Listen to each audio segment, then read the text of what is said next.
Market भी भल cake बिना मेजरिंग कप बिना बटर पेपर बिना ओभन आ बिना केमिकल बनातु अति सहजरे मते सपोर्ट करने को वीडियो गोटे लाइक करूँ शेयर करूँ सब्सक्राइब करूँ फेसबुक पेज रे देखुले फॉलो निश्चय करूँ। नमस्कार मो अपू कुकुतपुड़े चैनल अपन समस्त को बहुत बहुत स्वागत। चलतु स्टार्ट करवा आज रेसिपीटी।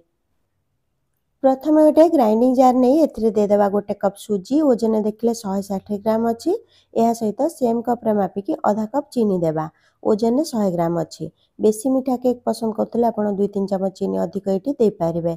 ये गोटा चीनी ने पाउडर बनवा बिल्कुल दरकार नहीं। आ सुजी आप मोटा कि पतला जेको सुजी नहीं पारे। यह सहित एथिरे देबा सेम कप रे मापिकी गोटे कप क्षीर। क्षीर आपड़ ये जदि देखिए 250 ml क्षीर अच्छी। पूरा देबानी अल्प टिके 2-3 चमच पखापाखि बंचेकी रखिबा परे यूज करवा।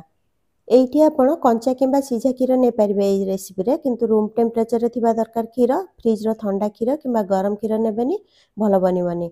केक रेसिपी रे सठिक माप बहुत जरूरी थाए। सेते लागि जदि आपण पाखरे मेजरिंग कप न थाए 160 ग्राम सुजी किंबा 200 ग्राम चीनी को दुकान नु आनिकी गोटे कप किंबा गिना रे मापी नेबे।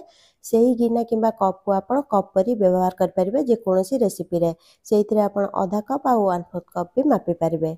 हाल्का टिके मिसई नेबा सब जिनस को तापर 15-20 मिनिट पर्यंत रेस्ट रे रखिबा। एमिति कले सुजी फुली जिवो आ बाटिया पई सहज हबो। एठी देखंतु 15 मिनिट हे गेलानी सुजी टिके फुली गेलानी। एबे याकू भला भाबे चिकन करके ग्राइंड करनेबा आ गोटे बोल को ट्रांसफर करनेबा। देखंतु एमिति चिकन करके ग्राइंड करबा ताहले केक भलो बनिबो।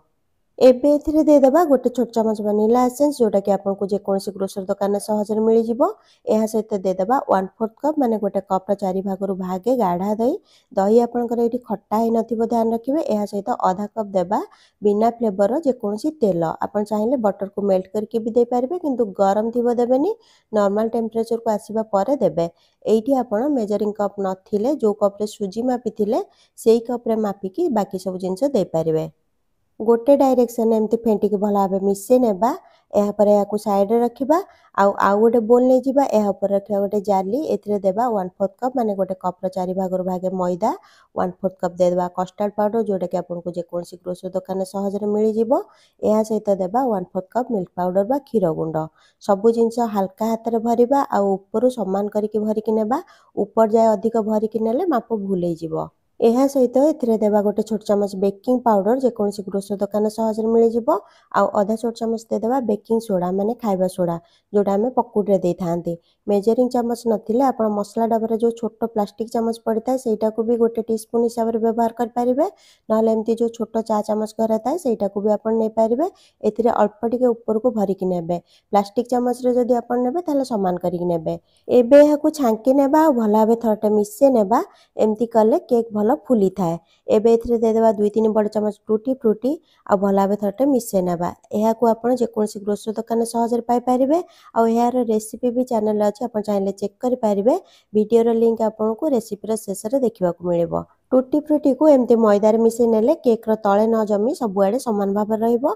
आपण बिना टूटी फ्रूटी रे भी बने पारिबे। एबे याकू साइड रे रखिबा आ केक टिन को रेडी करनेबा। मु नेछि 4 कोणिया केक टिन। आपण चाहिले लंबा किंबा गोल केक टिन एठी नै पारिबे, नहले जे कोनसी एल्युमिनियम रो बड़ साइज रो गिना एठी नै पारिबे। एथिरे टिके तेल देकी सब आडे लगे नेबा। तापर गोटे चमच मैदा देकी सब आडे खेळे नेबा समान करिके, जेमिति आपण माने वीडियो रे देखि पारथिबे। एहा पर टिन को उल्टा करके एमते एक्स्ट्रा मैदा को झाड़ी नेबा, नहले मैदा लागियो पाटरे खाइला बेले केक को। आपण चाहिले मैदा न देकी बटर पेपर भी तळे दे पारिबे। एहा पर गैस ऊपर गोटे कड़ाई रखिबा। टिके मोटा देखि नेबा कड़ाई। मु किछि लूण एथिरे देछि आ गोटे स्टैंड रखिछि। आपण बिना लूण भी बने पारिबे। लूण देले केक टिके भलो बनथाय बेसी। नहले बाली को धोईकी भी आपण एथिरे दे पारिबे। स्टैंड किंबा छोट गिना निश्चय रखिबे, नहले केक तळु ताती जिवो। हाई फ्लेम रे 5-7 मिनिट पर्यंत कड़ाई को गरम करनेबा। कड़ाई गरम हेबा भितर हमें बैटर को रेडी करनेबा। सुजी चीनी और क्षीर रो जो मिश्रण हमें बने की रखथिले सेथिरे दे देबा गोटे बड़ चमच विनेगर। आपण लेंबू रस भी दे पारिबे। किछि भी खट्टा जिंस निश्चय दरकार सोडा को एक्टिवेट करबा को, नहले केक भलो फुलीबनी। जदि आपण चाहेबे 1.5 छोट चमच इनो भी दे पारिबे एठी, किंतु एठी देबेनी लास्ट रे देबे। बेकिंग पाउडर बेकिंग सोडा और विनेगर बदल रे आपण इनो देबे। दुईटा जाकरू गोटे जिंस देबे, दुईटा मिसई की देबेनी। भल भाबे थरटे मिसई नेबा। तापर सुखिला मिश्रण को दुई थर रे एथिरे देबा। हल्का हाथ रे गोली नेबा, बेसी जोर रे गोळेबेनी आ गोटे डायरेक्शन रे गोळेबे, एटा ध्यान रखिबे।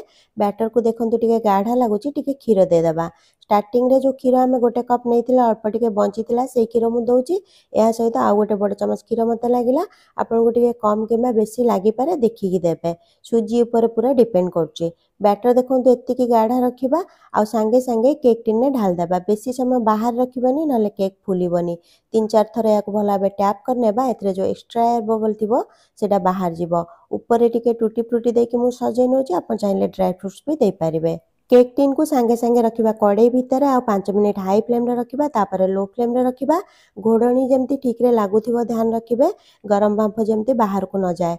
ये देखो टोटाल 45 मिनिट हो गला मुझे चेक कर आप चाहिए 40 मिनिट पर थरटे चेक करेंगे यह पूर्व बिल्कुल भी चेक करेंगे बार बार खोलिकी चेक कले केक मझीरू दबिज जदि छुरी रे बैटर लगुव ताल 5 मिनिट पर्यंत लो फ्लेम रे आउ थे बेक करनी भल भाव यहाँ ठंडा करवा थे ठंडा हो आम या छुरी बुले केमती डिमोल्ड करवा गरम थिला बेले जदि आप डिमोल्ड करेंगे भांगी ध्यान रखिए 2-3 दिन पर्यंत आप यहाँ बाहर रखिपारे आउ 8 दिन पर्यंत फ्रिज रे रखिपारे। वीडियो भल लगी मत सपोर्ट करने को प्लीज लाइक शेयर आउ सब्सक्राइब करूँ फेसबुक पेज रे देखुले फॉलो निश्चय करूँ पुणी देखा गोटे नुआ रेसिपी से पर्यंत खुशी रुहतु हेल्दी रुहतु सेफ रुहतु।